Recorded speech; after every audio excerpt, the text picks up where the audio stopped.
Évangile de Jésus-Christ selon saint Matthieu. Jésus déclarait à la foule et à ses disciples: Les scribes et les pharisiens enseignent dans la chair de Moïse. Pratiquez donc et observez tout ce qu'ils peuvent vous dire. Mais n'agissez pas d'après leurs actes, car ils disent et ne font pas.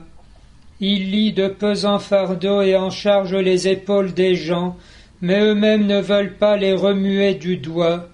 Ils agissent toujours pour être remarqués des hommes.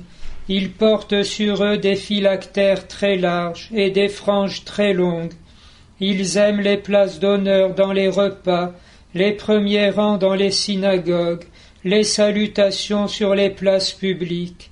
Ils aiment recevoir des gens le titre de rabbi. Pour vous, ne vous faites pas donner le titre de rabbi, car vous n'avez qu'un seul enseignant et vous êtes tous frères. Ne donnez à personne sur terre le nom de Père, car vous n'avez qu'un seul Père, celui qui est aux cieux. Ne vous faites pas non plus appeler Maître, car vous n'avez qu'un seul Maître, le Christ. Le plus grand parmi vous sera votre serviteur. Qui s'élèvera sera abaissé, qui s'abaissera sera élevé. Le plus grand parmi vous sera votre serviteur. Qui s'élèvera sera abaissé, qui s'abaissera sera élevé. On a bien compris avec ce qui précède que le Seigneur Jésus vise au premier degré, bien sûr, un effort que nous avons à faire en morale concernant l'humilité. La vanité n'est que le reflet le plus ridicule de l'orgueil, qui est la distorsion la plus dangereuse, qui est à la racine du péché originel et de tout ce qui s'en est suivi comme malheur pour nous, de sorte que nul ne peut dire qu'il est à l'abri de cela.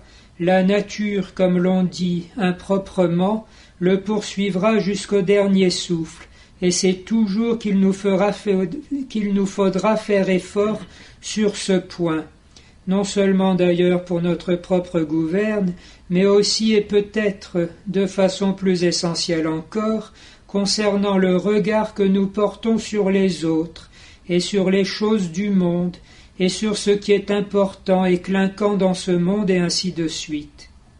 Mais pour soutenir notre effort, qui serait décourageant s'il était resté à notre seule initiative, il nous faut dans la foi reconnaître dans ces versets de l'Évangile, bien sûr, d'abord Jésus lui-même.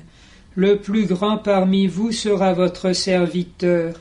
Il est vrai Dieu, créateur de toutes choses, Verbe éternel, devenu Verbe incarné, ce qui est déjà une chute et un anéantissement pour nous indescriptible. Et encore parmi nous n'a-t-il pas voulu être parmi les puissants de ce monde? Ce n'est que broutille pour le vrai Dieu. Il s'est abaissé, et en fait de serviteur, pensons bien sûr à l'action symbolique tellement signifiante du lavement des pieds que même saint Pierre n'y a rien compris sur le coup, mais surtout l'abaissement de la passion et de la mort, et plus bas encore jusqu'au tombeau. Et c'est de là qu'il est ressuscité, qui s'élèvera sera abaissé, qui s'abaissera sera élevé. Jésus, qui était le plus grand, s'est fait en effet le plus petit. Et là, nous ne pensons plus à notre propre conversion, mais nous nous émerveillons dans la foi et dans l'adoration de ce Rédempteur que Dieu nous a donné. Comme disait le bienheureux Charles de Foucauld, je ne pourrai m'abaisser qu'à l'avant-dernière place, la dernière est occupée par Jésus-Christ, qui ayant pris la dernière place, est sûr alors qu'il n'y a personne en dessous, et qu'en remontant, il pourra entraîner tout le monde jusque devant le Père. Nous avons donc notre propre conversion, nous avons aussi l'acte d'adoration devant le Seigneur Jésus-Christ, mais du coup aussi à convertir notre regard sur les autres, les choses du monde dont nous nous détachons même lorsqu'elles sont légitimes ou bonnes, puisque nous ne cherchons que Dieu seul, et surtout le regard que nous portons sur les petits, les malheureux et les vulnérables, osons penser que si le plus grand parmi nous sera le serviteur, alors le plus abaissé et le plus pauvre, le plus serviteur, est réellement aussi le plus grand. On sait comment saint Vincent de Paul appelait les pauvres nos seigneurs les pauvres.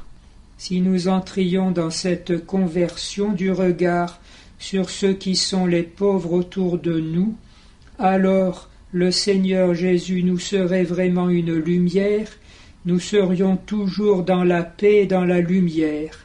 Cela n'est pas impossible.